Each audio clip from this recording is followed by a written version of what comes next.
Adrienne Rich was a renowned poet and essayist who is well known for her works that explicitly but democratically tackle the rights of women in society. Her first 2 volumes of poetry published were not as confrontational as the works she became notorious for later on, but after having 3 sons, before reaching the age of 30, the trials and tribulation had radicalized Rich, and thus began the works she is most renowned for today.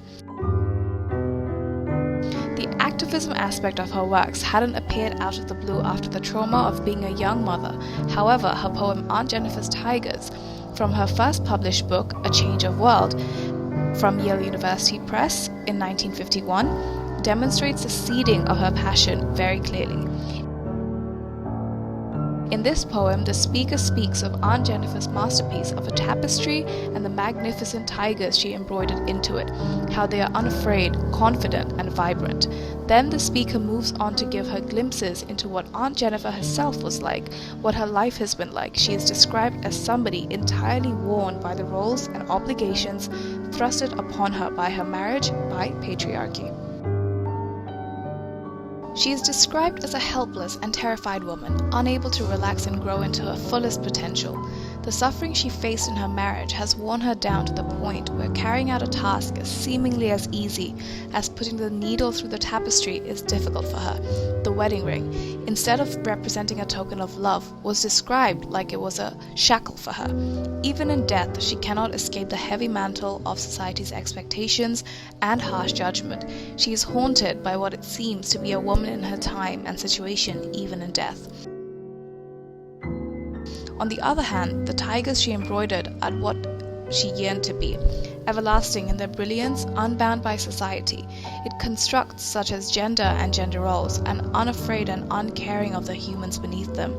They are comfortable and sure in their abilities. They do not shrink into themselves like Aunt Jennifer had probably learned to do throughout her life. They are not burdened by suffering or shame, and they comfortably take up as much space as they want and require without second guessing.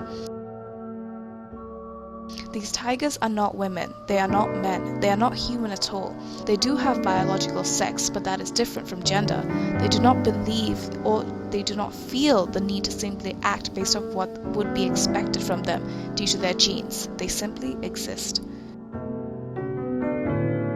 The creation of the tapestry with the tiger shows Aunt Jennifer's desperation and yearning to escape the constraints put on her by the dictation of society based on gender. It shows her strength, her weakness, her capabilities, and potential that never had the chance to flourish. She may have even come to the point where her own body and life feel separated from her due to her distaste for it. In comparison, the tigers in her mural is what she wishes she could see in the mirror, or what she could feel moving assuredly when she extends her limbs. Although she herself could never escape from the role she was placed in, even in death when she is fading away, her desperate and violent yearning remains strong in the threads of the tapestry she painstakingly created. It remains for the speaker and others to see and hear the tempest of her agonized soul. In a few short phrases, Adrienne Rich captures the melancholy, the resentment, the desires, and most importantly, the resignation of women at the time who would relate to this character called Aunt Jennifer. Even today, this painting still applies despite how far our society has supposedly come.